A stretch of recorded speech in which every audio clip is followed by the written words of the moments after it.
The Celtics Talk podcast is presented by 24autogroup.com. 11 locations across New England.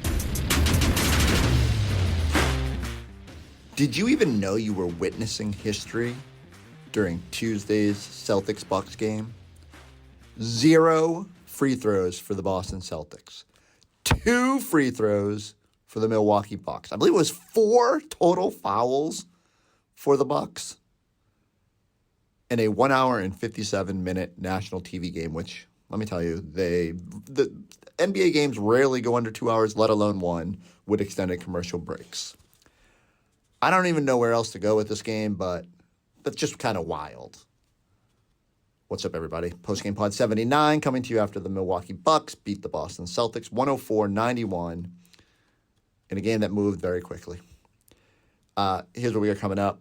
You'll hear Eddie and Scal react to this one. We're going to talk a little Giannis and the non-contact injury he suffered. And I will continue to marvel at the non-serious basketball game we watched. I think it's important to note here that the Celtics, we talk a lot about mindset on our programs and the way the Celtics have actually been able to sort of avoid sort of downshifting in instances where they might not otherwise need to be focused. And yet tonight was clearly a night where they were not fully engaged, not interested in sending a message to the Milwaukee Bucks. No, it was Milwaukee that was super desperate and needed a win and came out shooting the ball great from three-point land, and the Celtics just sort of said, all right, cool. And we're happy to get over the last road trip of the regular season. They actually played a clip where Jason Tatum is warming up for the game and wondering out loud, like, where the next road trip will be. Will they be going to Miami? Will they be going to Philadelphia? Will they be going to Indiana? Which is probably the more pertinent question than anything that actually occurred in this game. If I had to pick one thing I do want to just quickly, very briefly mention for anyone that brave enough to come on and hit the play button on the post-game pod after an ugly game like that. I don't even know if ugly is the right word. Usually we say ugly when there's like a ton of free throws or lots of whistle stoppages. It was kind of a smooth game, and yet I don't know. I found myself clicking over to the main Celtics, and we'll get to that too. But here's the one good thing I would point out. It really felt like the Celtics wanted to get some stuff on tape, especially in how they defend Giannis Antetokounmpo. And we know what's happening here, right? Like, if they see this team in the postseason, the key is going to be, how do you slow Giannis?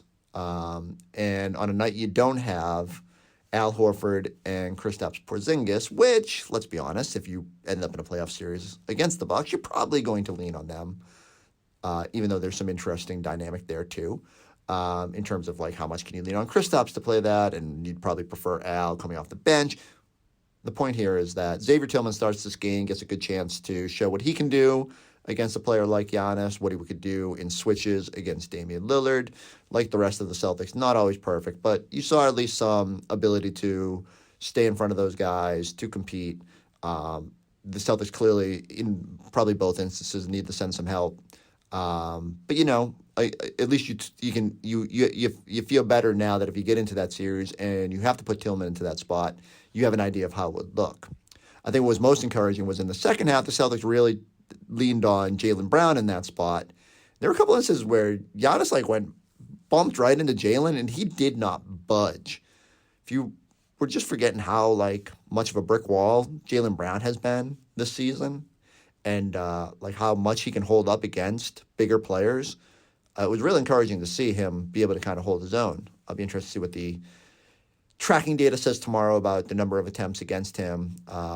I wasn't paying closer enough attention in the first half, but I definitely was locked in on the second half, where in that third quarter it felt like it was the Celtics really wanted to see how Jaylen could do in that matchup, and it really changed things because then they took Tillman off the floor, they threw Hauser in there, your offense gets a little bit more dynamic, you have another shooter on the floor, opens things up, a lot of Tatum drive and kick.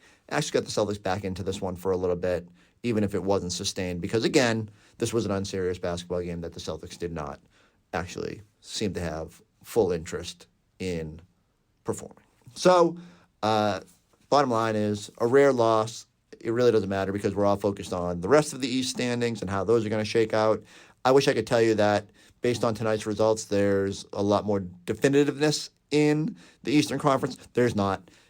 Pretty much it's going to take a few days for this thing to start sorting itself out. And even when it does, it's still right now. If the season ended today, it would be Philadelphia and Miami in that 7-8 playoff game. Loser would play the winner of the 9-10 game between Chicago and Atlanta for the right to play the Boston Celtics in round 1. So if we were to assume higher seeds went out throughout, it's either Miami or Philadelphia would be that team the Celtics would see. Neither is ideal, but the other wrinkle here is that Giannis gets hurt. You'll hear Eddie and Scal talk about that in a little bit. I'm going to let the doctors do their job, and we'll see how long of an injury this is. Slightly concerning when Giannis goes down non-contact, but it looked like at first he was having trouble putting some pressure on it and then kind of got up. I actually thought it was a cramp at that point. But let's see how that comes back. Let's see how that hinders it. Remember, even if the Bucks end up at number 2, depending on, again, if Giannis can't play to the finish line of the regular season here, but even if it's at 3, then Celtics wouldn't see that team until at least the Eastern Conference Finals, and that's middle of May, third week of May. So there's a lot of time between now and then. And Celtics have more pressing issues before that. Before we get out of here, before I kick it over to our post-game coverage, shout out to the Maine Celtics. Game 1 of the G League Finals tonight up in Maine. Brad Stevens did the right thing, watching the Celtics game on his phone and being live and in person to watch Neemias Queta, fresh off signing his big contract, go for 20-13-3. The Celtics, Maine Celtics that is, 106-86 win to take a commanding 1-0 lead in a best-of-3 series. They'll head down to Oklahoma City for Thursday night's game with a chance to clinch. If they don't win that one, they'll come back to Portland for a winner-take-all Game 3. I believe that's on Sunday night. J.D. Davison was great in this game. Big scoring output early. Every time I looked up, the Maine Celtics were rolling and making good things happen. So Jordan Walsh doing a bunch of good things. So, on a night where the regular Celtics were not fully locked in, the Maine Celtics were, and at least one team maybe moving a little closer to the ultimate goal of a championship. Now, if the parent Celtics can lock in whenever we finally know when and who they'll actually play, that'd be great. Until then, I'm not going to, you guys know me. I freak out after every loss, and I am not taking this one with any seriousness. And anyone who comes on and says the Bucks are still a threat because of what happened in this game is out of their mind. If Giannis is healthy and they figure it out, their starting 5 is very good, even though they improbably made a change to the starting 5. I'm going down a rabbit hole. Let's get to more of our post-game coverage. What are your biggest takeaways? Obviously, probably leading with one of the biggest stars in the NBA. Yeah, this is an unserious basketball game. 2 free throws. Do you know what the previous record was, Giles? There were 2 free throws? 2 free throws in this game. The Celtics had 0. First time in history, and there was 11 total was the previous record, and there was 2 free throws in this game. Hold on. The 11 total was the previous Celtics record? Previous record in the NBA. Oh, I didn't know that. Yeah. Oh, wow. So, how am I supposed to, they were clearly, we were watching a highlight during the break where Jason Tatum gets fouled going to the basket, and they did not call it. It's truly baffling to watch this game, but you nailed it. The Bucks were a desperate team. Desperation is a stinky cologne. They needed this one. The Celtics did not. They did not have the right focus, the right mindset that we talked about at the start of this game, and thus I spent most of the time clicking over to the Maine Celtics. Okay. And how'd they do? They won, Giles, and they are now 1 win away from winning a G League championship. But we should have known. I was going to save that, but once you brought it up, I was genuinely interested. Brad Stevens decided to go up there, a day after Neemias Queta signs to the parent roster, goes out there and has 20 and 13, blocks a bunch of shots, and gets the Celtics a win over the OKC Blue. Now they go down to Oklahoma City looking to close this thing out. Okay. The one thing, though, I do want to ask you about is your thoughts on what we saw from Giannis tonight, leaving in the third quarter. Doc Rivers saying that it's going to be tests, MRI. Not ideal. At this point, they're calling it a left calf strain. At least that was what Shams and Woj had during the game. So, couple weeks here. Look, I don't think, unless you're a really mean Celtics fan, you're sitting here rooting for injuries on the other side. I think you want to see the Bucks, like, they have enough problems on their own. They don't need to be without their superstar. So you sit there and hope that it's something he can work through in the next couple weeks and be back out there. But certainly if he's not, or if he's anywhere near hindered, a Bucks team that already had a load of defensive issues and hasn't proven itself capable of sustaining the level of play we saw tonight have a whole host of new issues going into the playoffs. So we'll wait and see what those tests reveal, but never good when it's non-contact. You know, we all thought it was, I thought it was a cramp when he went down, and then it clearly is maybe something a little bit more nefarious here, but I'll let the doctors do their jobs. Okay, so again, you're going to be getting information on that as we go through the next few days. And Milwaukee, right now in that 2 spot, but they get the playoffs coming up where they'll be taking on most likely someone from the play-in tournament. And as far as this game goes, though, was there anything to like about tonight's game from a Celtics perspective? 1 hour and 57 minutes. I thought, what's 1 hour and 57 minutes? That's how long the game lasted. That's why it was the best part of the night. Oh. Because we were just moving. No free throws. Let's get through this. Just getting it over with. I thought the third quarter, just a little bit of fight, you know, coming out and competing the way they did. For that spell, they made a little run, but at the same time, it's really nothing to grab from it. And to your point, Forsberg, when we talk about like the no fouls, like that is crazy because Tatum went up and dunked, and they showed the highlight, and Greg Anthony on air actually said, "Yeah, I like the fact that they didn't call that." And to me, I was like, "What? That was an actual foul." I don't like the fact that they didn't call that. If it's a foul, it's a foul. Call it, please. And that should have been an and one. That should have been another free throw opportunity. But at the end of the day, you know, the refs are doing the same thing that some of those refs are doing the same thing that some of these teams are doing. Their mind is on vacation and the summer. They're not thinking about reffing until Summer League comes up. So I understand just trying to get through it. It's another game. You know, it's 3 games left, depending on who's playing.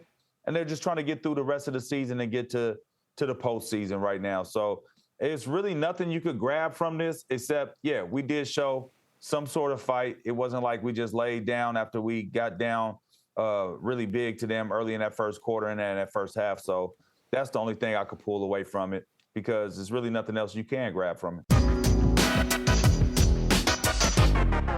Those shots that Brooke was making earlier, you guys okay giving those up? I think at the time, yeah. You know, we felt like Dame wasn't getting shots, and obviously Giannis wasn't getting as many shots as he usually does, trying to protect the paint. But Brooks a shooter, or he's a good shooter. So at the time, yeah. First half, Brooke was dropping off X on the pick and rolls and kind of forcing you guys to play in a different way you usually do with the space you usually have. So how did you feel like that test was for you guys, and what did you learn from it? Thought it was good. We'll definitely go back and look at this film, see what it's like to play against a shooting big like that. A guy who can obviously play 35 feet out or in the paint, but mostly likes to shoot. But I think for the most part, I think we had a lot of good shots. I think that we definitely could have made some more shots, and the game would have been a lot different. Hey, X. Nice to see X get a start, hit some threes. Yeah, I love it. I love playing with him. Very smart player, does a lot around the rim, very unselfish. So it's been fun playing with him. Obviously, see Giannis go down. What did you kind of see transpire? I actually didn't see. And then I think he left early, so I didn't get a chance to talk to him. But I don't know. It's always scary when you're by yourself and you go down. There was no contact or anything, so I'm gonna check on him too. He's all right. What is it like for you coming back here? It's cool. I get to see a lot of people that I enjoy seeing and love seeing, but I do want to beat them so that when I walk out, I can talk shit. Is there anything, like, I know these games are a little unique, but maybe 2 games here that you take from that didn't go well, that either, you know, a warning or something you guys need to clean up that you pull from these 2 games? I think you can get something out of anything, out of any game. I wouldn't say that there's a warning, no, but I feel like we'll just go back, look at the film, and see what we can do better. From having experienced it, like before looking at the film, is there things you can pick up, like just now, like you walk away, like, all right, this is something we need to do better than we did tonight, or is it something? Like guard the 3. We can make more threes too, or make more shots. I think a lot of the time is like the lid was on the rim for us. We felt like we had a lot of energy where we were even down 20, but felt like we're only down 5. We felt like if we would have hit a couple shots, we could have broken the game open and gotten back into it. But for the most part, there was 2 free throw shots today, so defensively we're doing all right. Offensive rebounds we could have cleaned up, I think, but yeah, it was all right. First team ever to not shoot any free throws in an NBA game. It's not on me. Is that? It's not on me. You got to ask the Stripes. So you've been on a team that won a title. Last year you guys lost in the first round, so you've kind of seen the different ways you could go with the top team. Kind of looking back on that, how it felt in that last week of the regular season, how do you feel like this team reflects the potential championship team? I think we've done I think it's 2 completely different teams. I think this team has done a good job of each game, for the most part, dialing into something no matter who we play. If it's Portland or Sacramento, if it's Charlotte, or even a game like this where in the beginning I do think there are things that we're trying to do. But I think we dialed in and tried to lock into different game plans on different teams. Is there anything, like there's only, 3 games left, is it important to get a run, like with everybody again and kind of almost simulate, like, a full squad game, or does that not really matter? I don't know. You can say that. We also have a week off because we have to wait for the playing game. We have to wait to see who we're going to play against. And I'm pretty sure during that time, Joe's going to have us do some crazy-ass drill to get us all ready. So, yeah. Giannis Antetokounmpo leaving in the third quarter with a calf injury, and the latest from Doc Rivers, as relayed here through Eric Name, who is a beat reporter for the Milwaukee Bucks. Rivers saying that Giannis is undergoing testing for his calf, his left calf, an MRI, and that Giannis just left a little while ago to get that MRI done and those tests done. So that's where they're at with the Giannis injury at this point. Yeah, I mean, I think you have to with something like this. You have to find out if there's a micro tear in there. You have to find out if there's some type of disconnection. And he probably is not done getting MRIs. He's probably going to get a couple MRIs and see how he's feeling. MRI in a couple days. So I can see this happening, quite a bit. He's the face of the franchise. They better do that. I mean, what else they supposed to do? They got to find out right away exactly what's going on with the face of your franchise, so you understand exactly how to attack it. Whether it is something that's major that'll stop him for the rest of the season, if it's something that you could put in the work with therapy, with strength and conditioning, somehow, some way, rehab to get him back on the court as fast as you can. If that's a possibility, or if it's not a possibility, then you know how you have to move on the rest of the season. So this is something that has to happen, I believe right away, and that's the reason why they own it. I mean, come on, he's the face of the franchise. He's getting paid all the bucks, okay? And no pun intended. He's getting all of the money over there. So you got to make sure that your guy is right, period. All right, next up, Celtics are back home, 3 games at the Garden to close out the regular season. Thursday night, it is the New York Knicks, who, again, are kind of in the mix here to try to shuffle up. I think they're in the 3 spot right now. They would prefer not to drop to that 4-5 because that would mean a date with Boston in round 2. And so they will have motivation to try to keep their winning streak going here. And obviously doing it without Julius Randle. For me, it comes down to this. This could be like one of the last chances that if the Celtics do want to try out the main, and I got to clarify here, that's M-A-I-N, not M-A-I-N-E.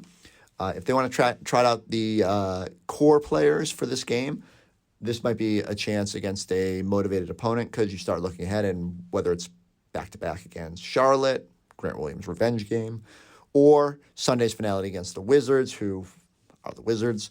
I'm not sure there's an opportunity along the way here to really ramp it up and have full interest in, whatever you want to call it, a playoff preview, playoff dress rehearsal. Tatum did play a lot of minutes tonight, so I wonder how they'll cautiously tread with that. I don't know what his feelings are about playing the Hornets on a Friday night on League Pass, but what I do know is we'll be here with you for whatever goes down and whoever's out on the court.